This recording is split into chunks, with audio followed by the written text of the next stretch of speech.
Well, hello everyone. Welcome to The Path TV. We are Phillip and Laura Baker, and as always, thank you for spending some time with us.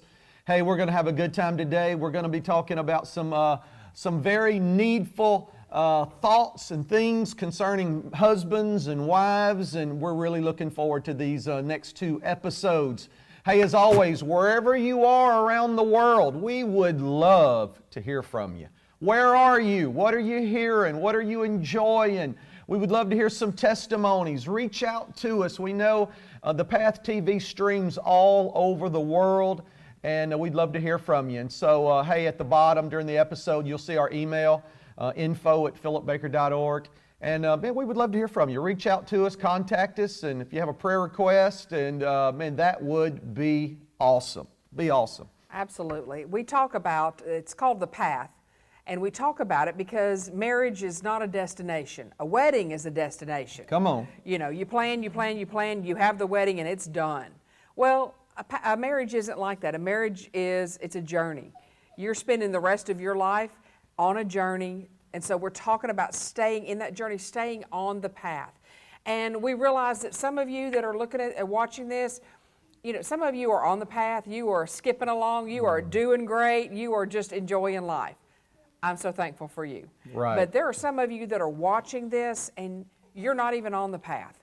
Matter of fact, you have strayed off up into the woods somewhere. Right. You are so far from the path, you don't even know where the path is at. Well, we're here to help you get back on the path and get a little farther down. Listen, we have watched God do miracles in marriages that were headed for divorce, right. Marriages that had filed for divorce, marriages that were going that way, marriages where they were living together but not even really married. We've watched God restore, and that's what we're believing God for you today. If that's where you're at, we're believing that this is the start of restoration for you. What we're talking about this next two episodes, we're going to do two episodes on this. What we're going to be talking about are the needs, the greatest needs. Now, if you have been married for more than 5 minutes, you totally understand that a man's needs and a woman's needs are probably completely different. Not probably, they are. They're different. They're different. They're very different. But the fact is, everyone has needs. And that's why you get married. You get married, it's a joint commitment to each other to fulfill those needs. If I could fulfill everything I needed without a husband, I wouldn't need one. If he could fulfill everything that he needed inside of him without a wife, he wouldn't need me. Right. And so in marriage, what we're talking about is fulfilling each other's needs. I heard recently Jim Evans, he made the comment, he said, the greatest marriages on earth are made of two servants. He said the worst marriages on earth are made of two masters. And Good. we really liked that. Yeah, it's good. You know, because marriage is not about getting everything you want all of the time. And if that's where you're at, then you're probably one of those marriages that have veered off the path and in the woods somewhere. But if you totally understand that my goal in life is to fulfill the things he needs, and his goal in life is to fulfill the things I need, then it's reciprocal. You know, and then we're both getting our needs fulfilled and met, and that's how you find heaven on earth in marriage. That's good. That's good. You know, I think we need to look a little closer at that word need. You know, sometimes we're far more aware of what we want than what we need. We focus more on what we want than what we need. Yep. And sometimes we're not even aware of what we need. I think a perfect example are children. You know, children they're real quick to tell you what they want. What they want is ice cream. Right. What they want is candy. Right. You know, what they want are donuts. What they want are chicken nuggets that have no nutritional value. You know, what they want are potato chips. You know, they're real quick to tell you and to know what they want. Right. But what they need is a whole nother ballgame. What they need is a balanced meal. What they need are vegetables. What they need is food that has nutritional value. What they need is, you know, water. What they need is things that are good for them. And so sometimes in marriage, it's the same way. You know, sometimes a husband knows what he wants, you know, and a wife knows what she wants. But a lot of times that's different than what you need. Yeah, that's good. And sometimes we need to know sometimes people need things and they don't even know they need them. Mm-hmm. And so that's what we want to talk about. And so what we're going to do is in this episode, we're going to talk about the 5 greatest needs of a man. And in our next episode, we're going to talk about the 5 greatest needs of a woman. And I think it's going to be real interesting. The dynamic for these 2 episodes are couples in a great marriage. They understand, got to understand. But with that, you got to care about the other's needs. It's not enough just to understand it. You got to care. Do you care? I would hope you do. We need to understand and we need to care about the other needs. And then I always kind of go back to Ephesians 5 where, the Apostle Paul told women 2 times, honor your husband. Honor your husband. Well, the reason he told women to honor their husband is because undoubtedly he knew that men needed to be honored. That's right. Okay. Then he told the husband 4 times to love your wife. Well, undoubtedly he told men to love their wives because he knew that's what women needed.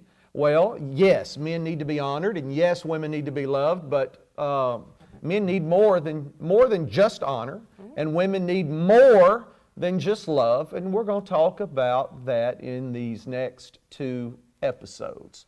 But you know what? Let me just say that if God puts it in His Word, He is the Creator. He created Adam.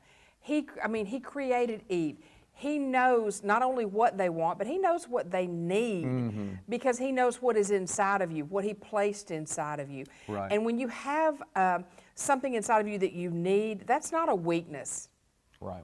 He did that so that you would have a man and woman that would come together and fulfill that in each other. It was a plan. It was part of the puzzle from God. Because if He made a man that could do everything he needed for himself, then He would never search for a woman.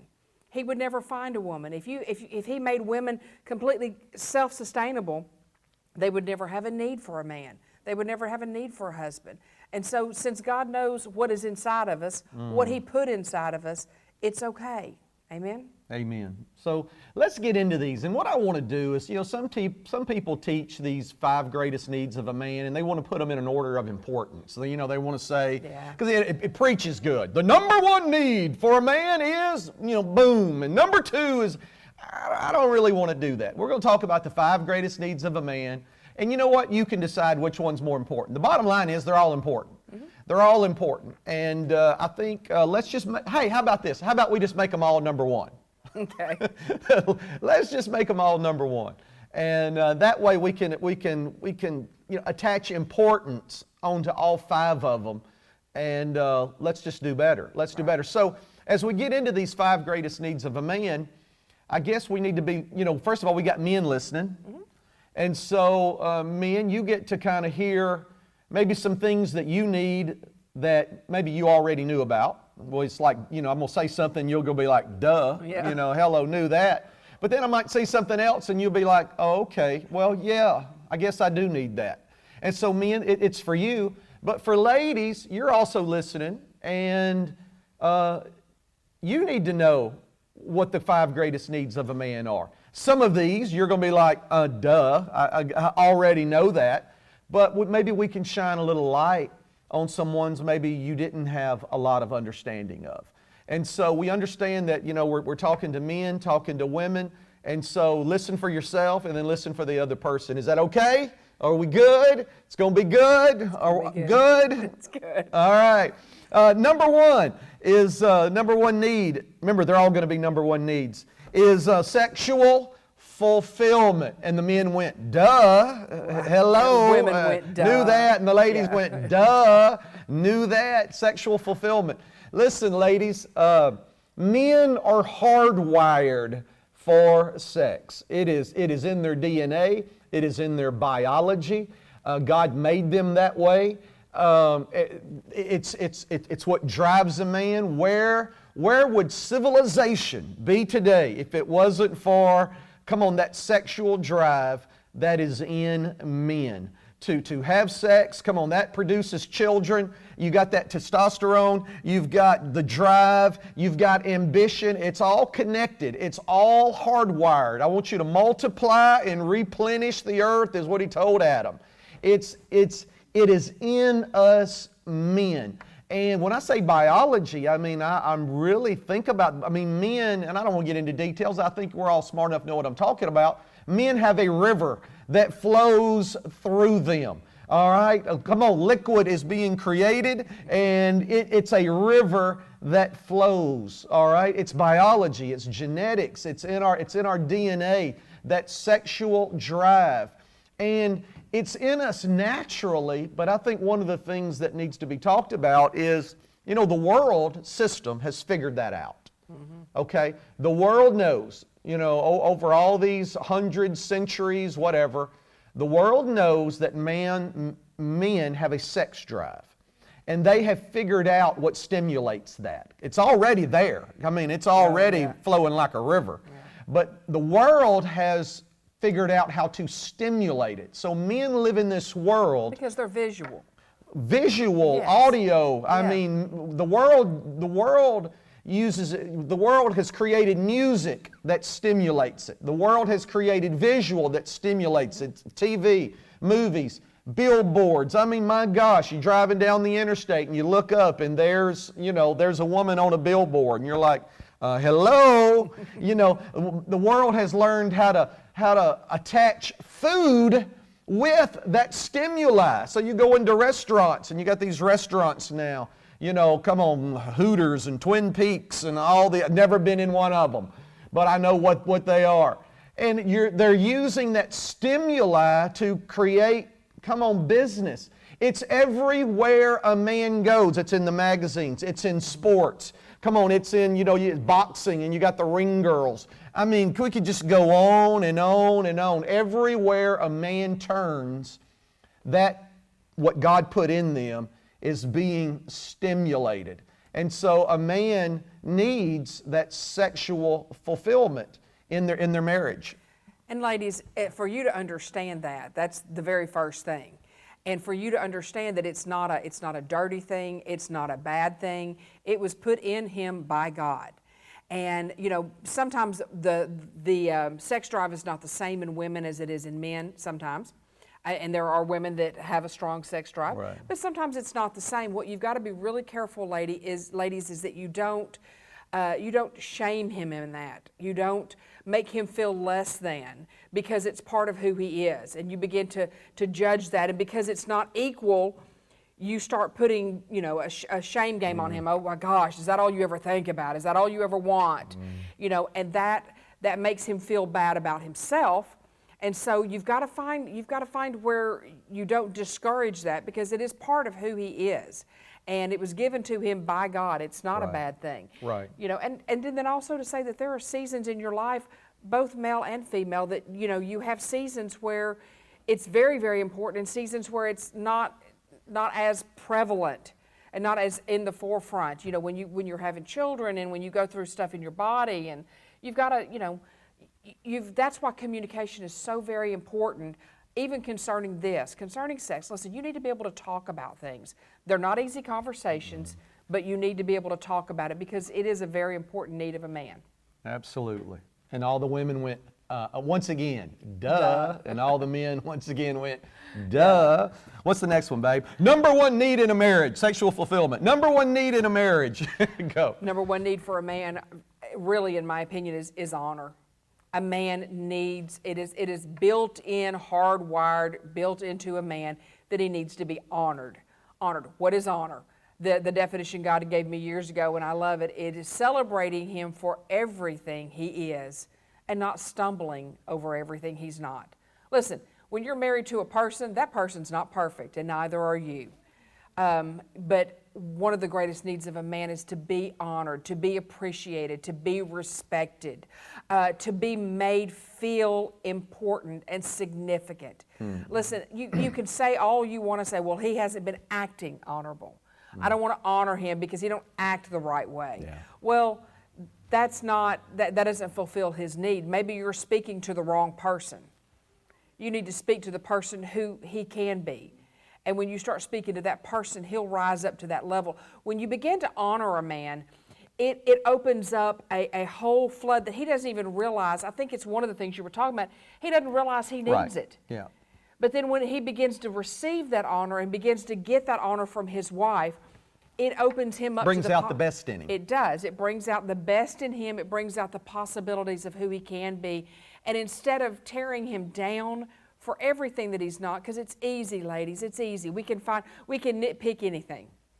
And women are really good at it. And we're really good at holding grudges. You ever met a woman? I mean, we're really good at holding grudges. And when he does something wrong, not only do we not encourage him to do things and give him room to make mistakes, but we also remind him of everything he did wrong. Mm-hmm. Okay, well, that's not honoring. We live in a world that is definitely not honoring. Listen, we live in a sarcastic, snarky, negative world. And that comes across in marriages and in communication. Sometimes we don't even know how to communicate without being sarcastic.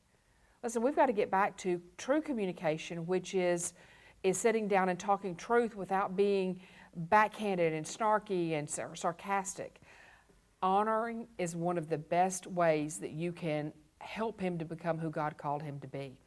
He needs that from you. The most important person in his life, he needs to know that you honor him, that you respect him, and that you trust him. That's good. So we got sexual fulfillment, we've got honor, and the third need for a man is an attractive spouse. An attractive spouse. Well, first of all, if you're married, then we know that's there, because you wouldn't have married her if she wasn't attractive to you.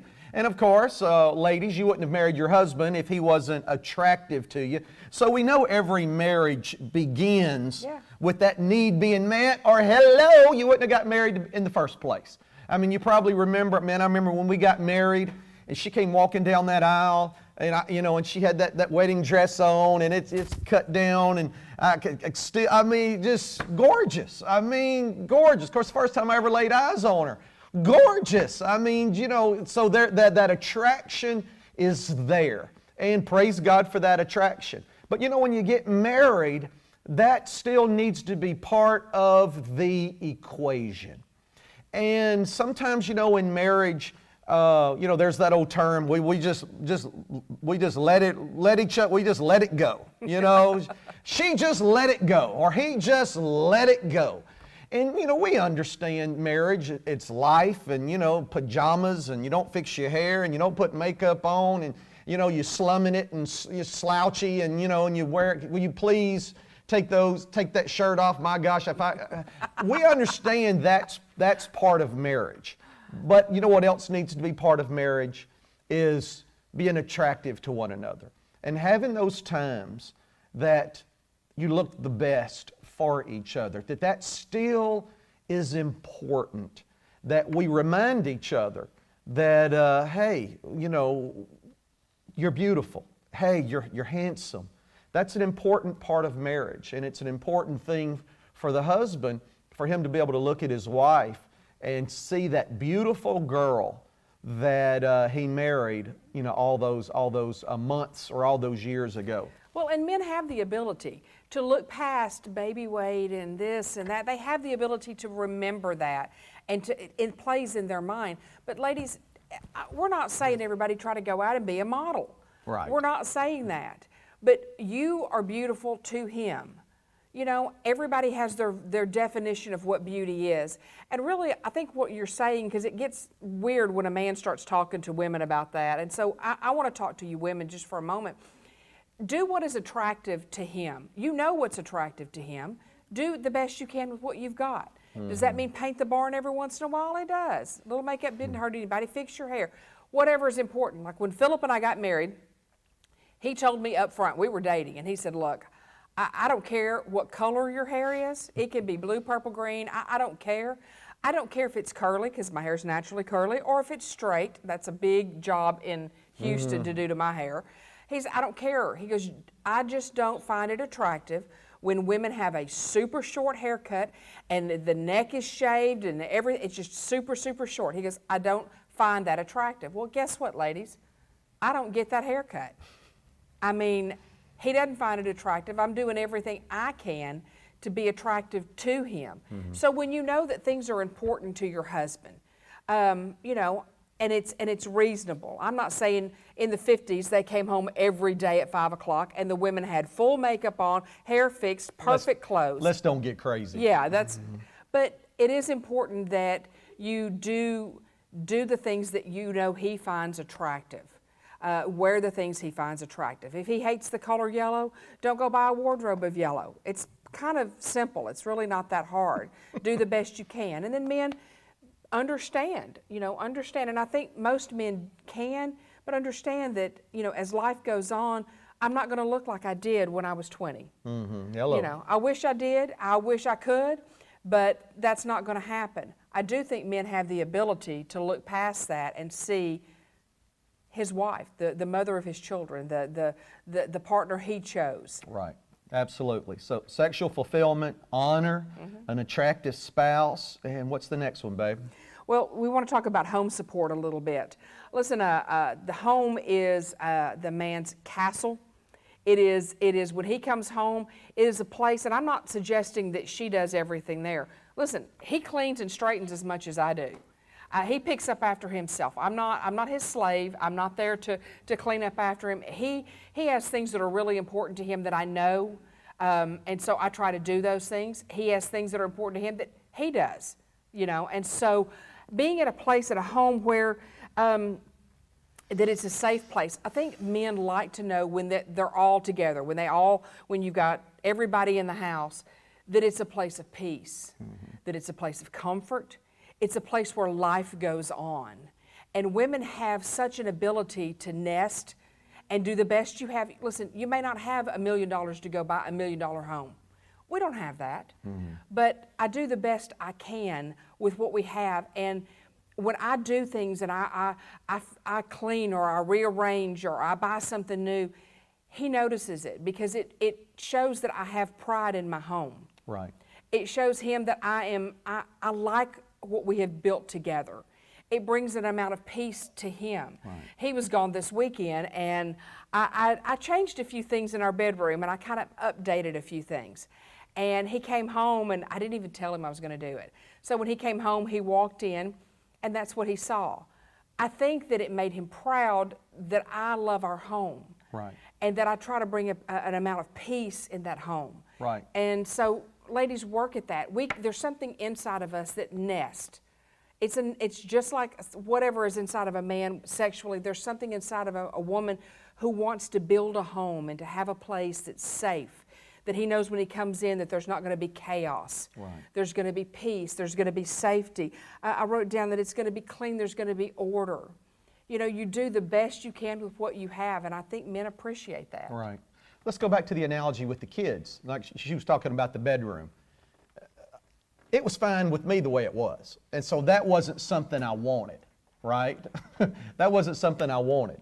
But when I walked in, I saw it, I went, well, this looks nice. And so, and now I'm enjoying it. So it wasn't something I wanted, but it was something I needed.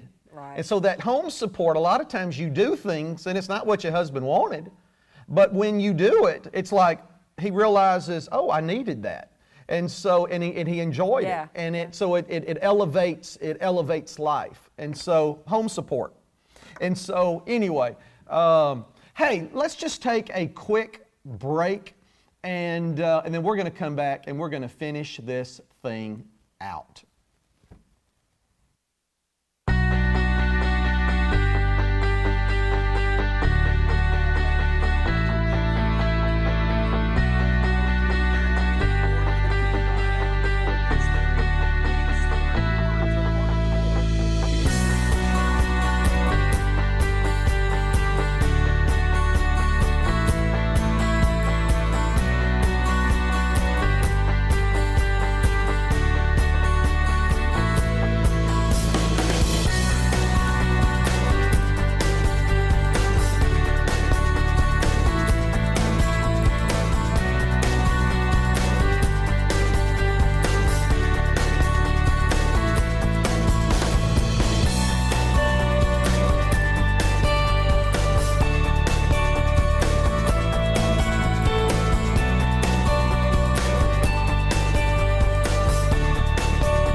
Hey guys, welcome back. We wanted to get that in.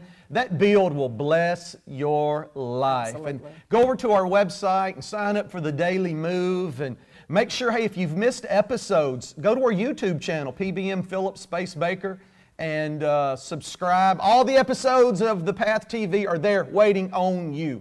Hey, we're talking about the 5 greatest needs of a man, and we've talked about sexual fulfillment, honor, an attractive spouse, home support, and the last one before we wrap things up is a fun one, and it's to have fun. Yep. To have fun.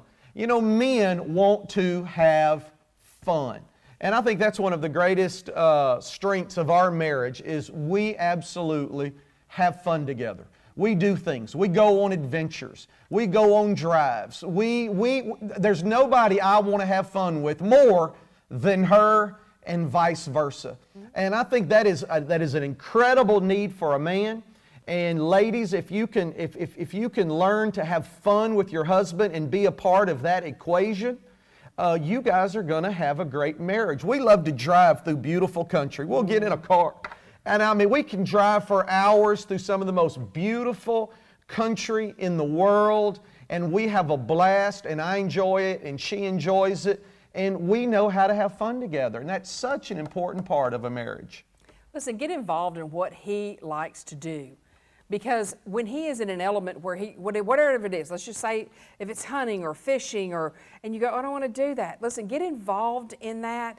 And when you are with your husband and they're really enjoying what they're doing, it breaks down those walls. They're the most open. That's when they're having fun like that, they're the most open that they'll be because they feel like they're with friends. And then you'll find that he'll say stuff and he'll open up to you more. You will build a bond over whatever it is. You know, when we first got married, Phillip loved basketball. Loved basketball. Well, I knew a little bit about it, so I started watching basketball. Okay, I didn't know any of the people, but he began to tell me, okay, that's that person, and he's married, he's got 3 kids. Oh, that person, oh, he's a farmer too, and he does this, he does that. He began to introduce me to the people in their lives. He did the same thing with football. So I watched basketball with him. I watched football with him. What's your husband involved in? What does he like? What does he enjoy? Men, teach them about what it is that you like and get them involved personally with it. And then they will automatically want to do stuff with you. Amen. It's real simple. So sexual fulfillment, honor, an attractive spouse, home support, and then have fun. Those are the needs of a man. So now men, I know you know what you want, that's what you need. And ladies, come on, I know you know what your man wants, but that's what your men need. And so, hey, in our next episode, we're going to talk about the 5 greatest needs of a woman, and they're a little bit different. Hey, thank you so much for joining us today. Again, sign up for the Daily Move. Check out our YouTube channel and listen. Pray about partnering with Phillip Baker Ministries. There's no way in the world we could do what we do without the incredible churches, businesses, people that partner with us. They allow the Path TV to go around the world, the churches, the nations. Yeah. Just go to our website, phillipbaker.org, hit donate, and everything you need to know is right there. Hey, God bless you. We love you, and we will see you next time on The Path.